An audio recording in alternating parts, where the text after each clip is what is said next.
presented by BNC Music. Music by Ansu Divana.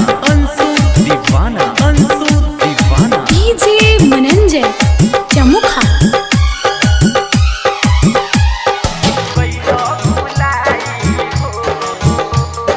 काहे खातिर कैल खेसारी आपन बराई हो, काहे खातिर कैल खेसारी आपन बराई हो।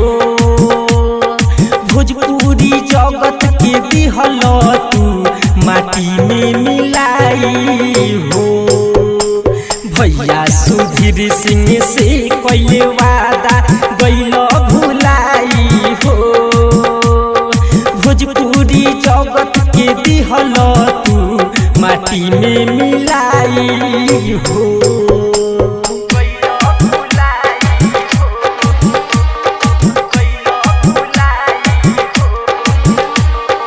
मीडिया जोन recording studio Pathak market Ambara चौक सेवा घाट मुजफ्फरपुर। DJ Mananjay Chamukha.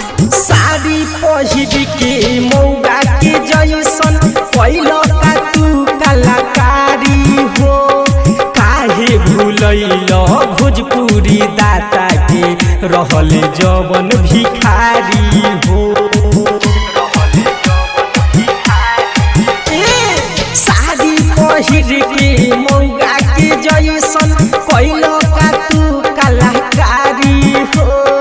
काहे भूलैल भोजपुरी दाता के रहल जवन भिखारी हो।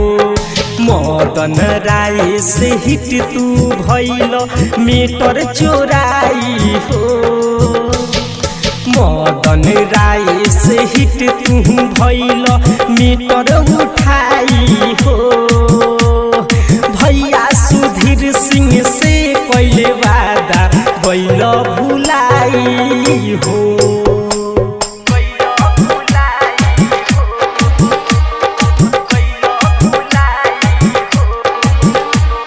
Presented by BNC Music. DJ Mananjay Chamukha. Bharat तू सुपर स्टार सुन कोरोना इतना घमंड हो। छोड़ दी पाबली तो सुनो खेसारी हो जाई जिंदगी झंड हो। भारत तू सुपर स्टार सुन कोरोना इतना घमंड हो।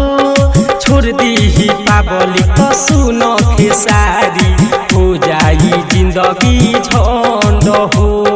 दिहल तू भरत शर्माया कमला बाबा के नामवा हसाई हो।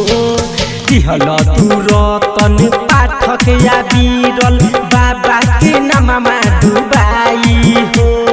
भोजपुरी जगत के दिहल तू माटी में मिलाई हो।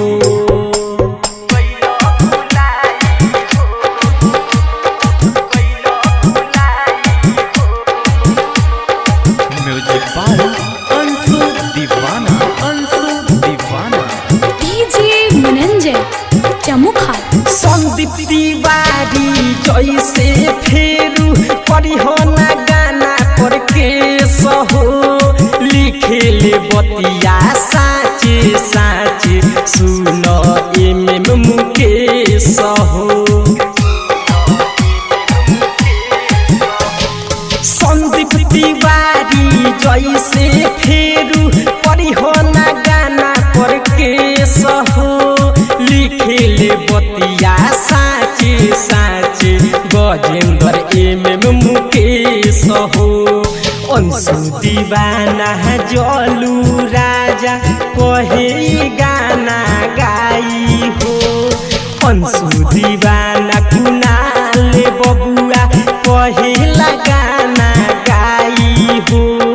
भोजपुरी जगत के दिहल तू माटी में मिलाई हो। भैया सुधीर सिंह से कैले वादा गैल भुलाई हो। भोजपुरी पूरी जगत के दिहल तू माटी में मिलाई हो।